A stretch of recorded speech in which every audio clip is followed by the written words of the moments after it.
If you're serious about the hard lessons of European wartime survival, this is one strategy worth studying closely. Across the continent, families, resistance groups and rural communities relied on an underground storage technique that kept food safer, longer and more stable than the unreliable early electric refrigerators of the era. Before we get into the details, make sure you subscribe to Warpaths of Europe and hit the like button so you don't miss more hard-earned knowledge from history that still matters today.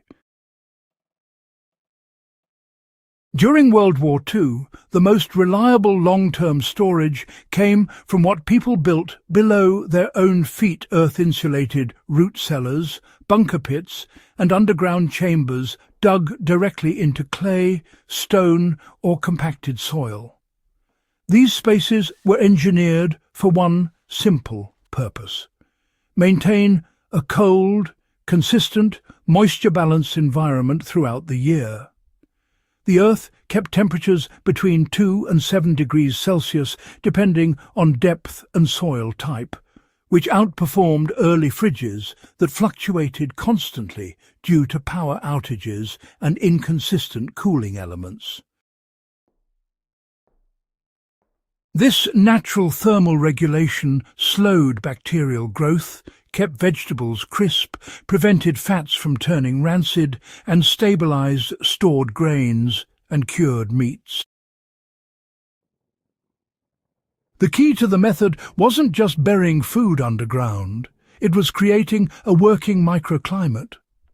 Chambers were built with a front ventilation shaft low to the ground, and a rear exhaust vent positioned higher to let warm air escape.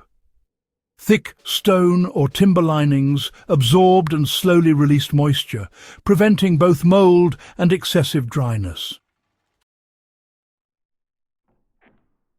Absolute darkness inside the space kept potatoes from sprouting, onions from softening, and well-fermented foods from breaking down prematurely.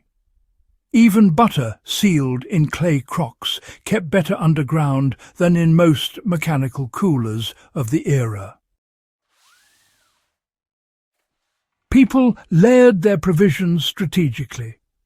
Dense root vegetables like carrots, beets and turnips were packed in damp sand or soil trays to maintain firmness. Cabbages were hung from rafters with cordage to allow airflow around the entire head. Eggs were sealed in water-glass solution and stored on the coldest back shelf where they stayed fresh for months.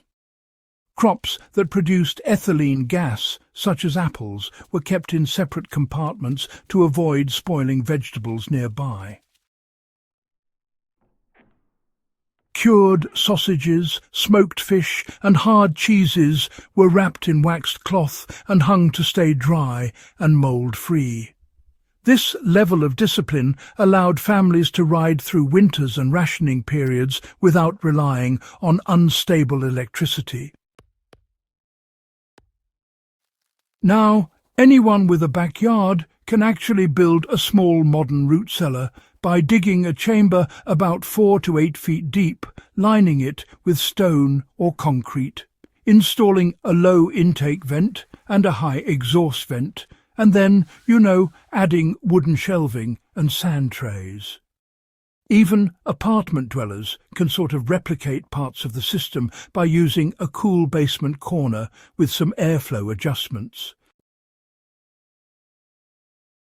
Gardeners can extend the life of their harvest by storing carrots and beets packed in damp sandboxes, keeping potatoes in total darkness at a near-constant temperature, and aging cheese or cured meat in a stable underground nook. Preppers and survivalists, they often build barrel-style mini-cellars by burying a reinforced drum with a simple vent pipe, which honestly recreates the World War II approach on a smaller scale. This method has outlasted its era, because quite simply, it works. If you want more historically grounded survival knowledge from across Europe's past, subscribe to Warpaths of Europe, share this video with fellow history enthusiasts, and keep exploring the lessons our ancestors left behind.